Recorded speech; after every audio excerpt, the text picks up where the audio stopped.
কাউনের চাল, আবার অনেকেই ওটাকে শ্যামা চাল বলে। একমাত্র বিপদ আসলেই তুমি মানুষ চিনতে পারবে। গুড মর্নিং এভরিওয়ান, আমি রূপা। আমার ছোট্ট একটা ব্লগে তোমাদের সবাইকে ওয়েলকাম জানাচ্ছি।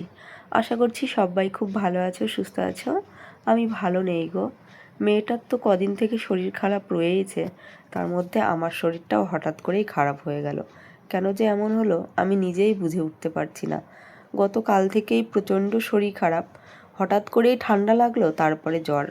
এতটাই জ্বর, জ্বরের ঔষধ খেয়েও জ্বর কমছে না। কি যে করি সত্যিই বুঝে উঠতে পারছি না। মেয়েকে নিয়ে এতটা সময় বসেছিলাম, মানে বড় মেয়ের অপেক্ষা করছিলাম। ও গেছিল টিউশনে, এবার ও না আসা পর্যন্ত আমি কোনো কাজেই হাত লাগাতে পারছিলাম না। ছোট মেয়ে এমনিতেই এখন কারোর কোলে যেতেও চায় না, একলা বসেও খেলতে চায় না, মানে অনেক সমস্যা ওকে নিয়ে। তার উপরে ওর তো শরীরটা খারাপ, এখন তো থাকতেই চায় না। তবে কি করে কাজবাজগুলো সারতাম না। বড় মেয়ে এইসবে টিউশন থেকে বাড়ি এলো, ওর কোলে দিয়েই আমি কাজে লেগে গেছি। বেলা তো অনেকটাই হয়ে গেছে, প্রায় 10টা বাজতে চললো। কখন সকালের কাজবাজ সারবো, কখন স্নান টান হবে, আর কখনই বা রান্না করব তোমরাই বলো। যদিও কিছুটা কাজ গতকাল রাতেই এগিয়ে রাখা হয়, যেমন বাসন মাজা, গ্যাস ট্যাস মোছা, মিসকেট মোছা, এগুলো করে রাখা হয়। তবুও সকালবেলা উঠে বেশ কিছু কাজ থাকে। সকালবেলা উঠে শুধুমাত্র কোনো রকমে বাসি ঘরটা ঝাড় দিয়ে দুয়ারে জল দিয়ে চা বানিয়েছি। চা বানিয়ে বরকে দিয়েছি, আমি খেয়েছি। খেয়েই মেয়েকে নিয়ে বসেছিলাম। আমি কাজ করব কি করে বলো? না ও বসে খেলতে চাই, না ও কারোর কোলে যেতে চাই। কি যে সমস্যায় আমি পড়েছি, তার উপরে বুঝতেই পারছো। শরীর খারাপ হলে তো কোনো কিছুই ভালো লাগে না, কোনো কোলই তখন আর ওর ভালো লাগে না। সব সময় ও কিন্তু আমার কাছেই থাকতে চাই। এদিকে দেখো সকাল সকাল দুধ চলে এসেছে। দুধটা ছেঁকে একেবারে ইন্ডাকশানে বসিয়ে দিয়েছি। দুধটা জাল করে নিই। কোনো দিন দুধটা ফ্রিজের মধ্যেই রেখে দিই, সময়ের অভাবে, মানে সময় করে উঠতে পারি না, এমন এমন সময় দুধ আসে।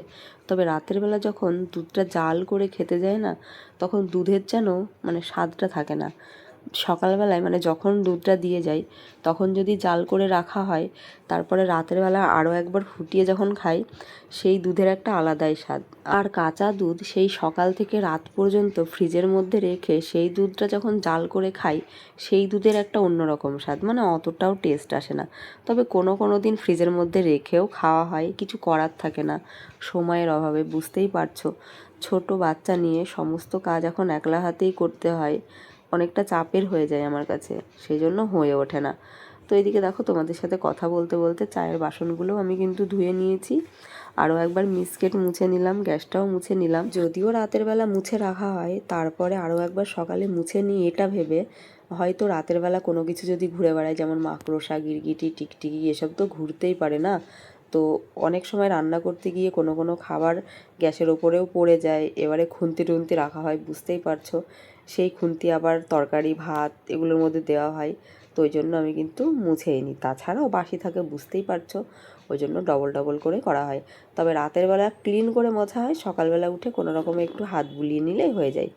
কতগুলো বোতল খালি হয়ে গেছিলো, সেগুলো একেবারে জল ভরে ফ্রিজের মধ্যে রেখে দিলাম। কেননা ঠান্ডা জল আমি খাই না, তবে আমার বর আর আমার বড় মেয়ে ওরা কিন্তু ঠান্ডা জলই খায়।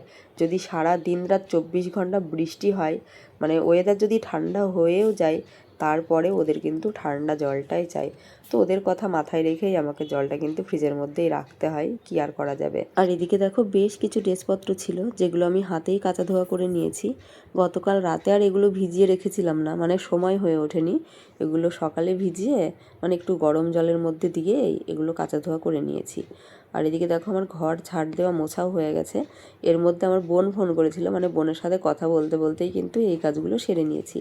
এবারে আমি স্নান করব। আর আজকের ওয়েদারটা খুব ভালো, জানো তো, কখনো ঠান্ডা কখনো গরম, মানে এই রোদ হচ্ছে আবার রোদ হচ্ছে না।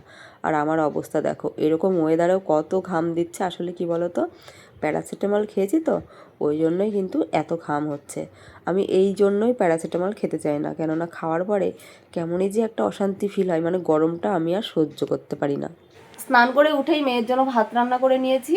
ভাত বলতে মেয়ের অন্য চালের ভাত রান্না করেছি, যেটাকে আমরা বলি কাউনের চাল, আবার অনেকেই ওটাকে শ্যামা চাল বলে।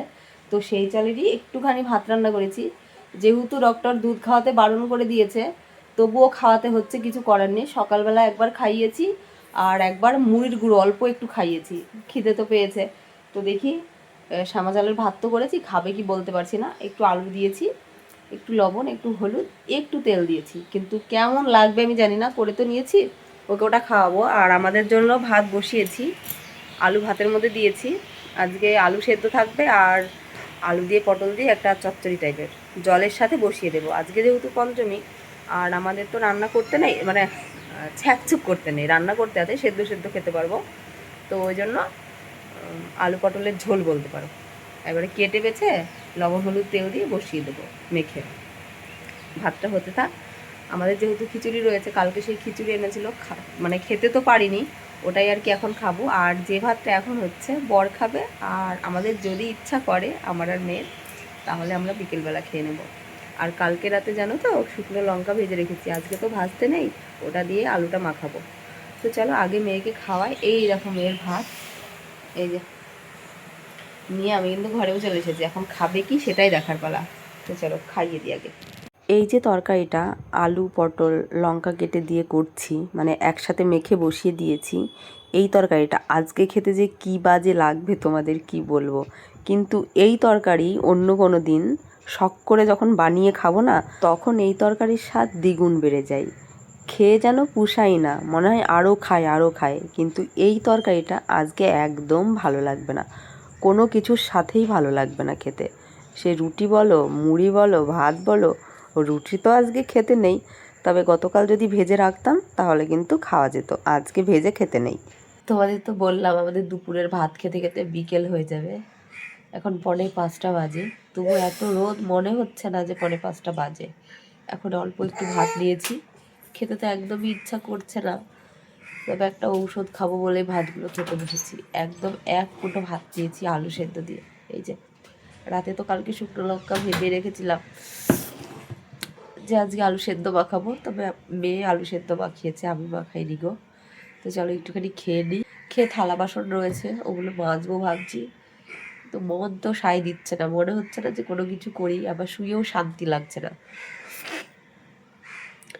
এমন একটা ব্যাপার। আর এত পরিমাণে ঠান্ডা লেগে গেছে একদিনে। খেয়ে উঠে 2-4টে থালা বাসন বেসিনের মধ্যেই ছিল, সেগুলো মেজে ধুয়ে কতগুলো জামা কাপড়ও মেলে রাখা ছিল সেগুলো তুলেছি, তবে ওগুলো আর ভাঁজ করতে পারিনি, এত শরীর খারাপ লাগছে। সেই যে শুয়েছি আর উঠতে পারছি না, উঠে বসার শক্তি হারিয়ে গেছে, মানে মনে হচ্ছে কেউ যেন আমাকে মেরে ফেলে রেখেছে, এত ব্যথা শরীরে, মানে উঠে বসার মতো শক্তি নেই। এই হচ্ছে আমার মেয়ে, ও তো আমাকে ছাড়া থাকবেই না। আমার যখন জ্বর এসেছে ওই মেয়েরও জ্বর আসবে, সেটা আমি বুঝতেই পারছি, কেননা ও সেই আমার সাথে সাথেই থাকবে। আমি উঠতে পারছি না, মেয়েটারও খিদে পেয়েছে, তো ওই জন্য আমি সোনামাকে বললাম যে বুনুকে অল্প একটু খাইয়ে দে। ও অনেক আগে খেয়েছে, মানে অনেক আগে বলতে ওকে তো দুধ খাওয়ানো একদমই বারণ, সারাদিনে এবার নিয়ে 2বার ওকে খাওয়ানো হবে। ঘুম থেকে উঠে একবার অল্প একটু খাইয়েছিল, আর এই যে এখন একটুখানি খাইয়ে দিল, আর দুধ খাওয়ানো যাবে না, এমনিতেই দুধ খাওয়ানো বারণ, 2বার হয়েই গেল। প্যারাসিটামল খাওয়া প্রায় এদিকে 1 ঘন্টা হতেই চললো, তবুও দেখো এখনও জ্বর রয়েছে। আমার যেহেতু প্রচণ্ড শরীর খারাপ, উঠতেই পারছি না, সারাদিন তো মোটামুটি চলাফেরা করেছি, তবে বিকেলের পর থেকে কী হয়েছে জানি না, অনেক কিছু প্ল্যান করে রেখেছিলাম জানো তো, আজকে একটু বাজারে যেতাম, কিন্তু সেটাও হলো না। মনটাই শুয়ে শুয়ে বলছিল যদি একটু আদা চা খেতাম খুব ভালো হতো, কিন্তু মেয়েকে সাহস করে বলতে পারছিলাম না, এই কারণে, কেননা ওর বুনুকে ও সামলাচ্ছে, সারাটা দিনই ও সামলাচ্ছে, বিকেলবেলা নিতেও পারলাম না। ওই তো খাইয়ে টাইয়ে দিল দেখলেই, আর খুব কান্না করে, এখন থাকতেও চায় না ভালো। তো ওকে কোলে নিয়ে আমার মেয়ে আমার জন্য দেখো ইডলি বানিয়েছে, আদা চা করেছে, একটু জল দিয়েছে। ওই জন্য বলে মেয়ে হচ্ছে ঘরের লক্ষ্মী, তাছাড়াও মায়ের কষ্ট মেয়েরাই বোঝে, অন্য কেউ বুঝবে না। একমাত্র বিপদ আসলেই তুমি মানুষ চিনতে পারবে, অন্য সময় তুমি চিনতে পারবে না। যখন তোমার শরীর খারাপ থাকবে না, কেউ তোমার পাশে এসে দাঁড়াবে না বা 1 গ্লাস জল এগিয়ে দেবে না। তবে মেয়ে কিন্তু কখনোই দূরে সরে যায় না। আরও একটা কথা বলবো, বিপদের সময় যে পাশে থাকে, যেই মানুষটা পাশে থাকে, ঠিক সেই মানুষটার কাজ দাঁত দিয়ে হলেও করে দিতে হয়, দাঁত দিয়ে পারো বুক দিয়ে পারো করে দিতে হয়, এটুকুই তো আমি বুঝি। কিন্তু বিপদের সময় সেইভাবে কাউকেই পাশে পাওয়া যায় না। তো যাই হোক, চলো চাটা খাই, আমি ইডলিটা খাবো না, আজ যেহেতু পঞ্চমী। আমাকে নিজের কাছে নিজেকেই পাগলি পাগলি লাগছে, শরীরটা তো খারাপ রয়েছে, মন মেজাজ ভালো নেই, তার উপরে চুলগুলো যেন আরও সমস্যা বাড়িয়ে দিয়েছে, বারে বারে খুলে যাচ্ছে, আরও বিরক্ত লাগছে। ওই জন্য মেয়েকে বললাম ভালো করে আঁচড়ে চুলটাকে বিনুনি করে উঁচু করে বেঁধে দে। আমি যে চুলগুলো আঁচড়ে বিনুনিটা করব সেই শক্তিটাও আমার নেই, এমন পরিস্থিতি। হঠাৎ করেই যে এত শরীরটা খারাপ হবে আমি বুঝতে পারিনি। চলো আজ তবে এইটুকু থাক, বাকি কথা কবে হবে বলতে পারছি না। যেদিন সুস্থ হব সেই দিনই ব্লগ দেবো, কেমন?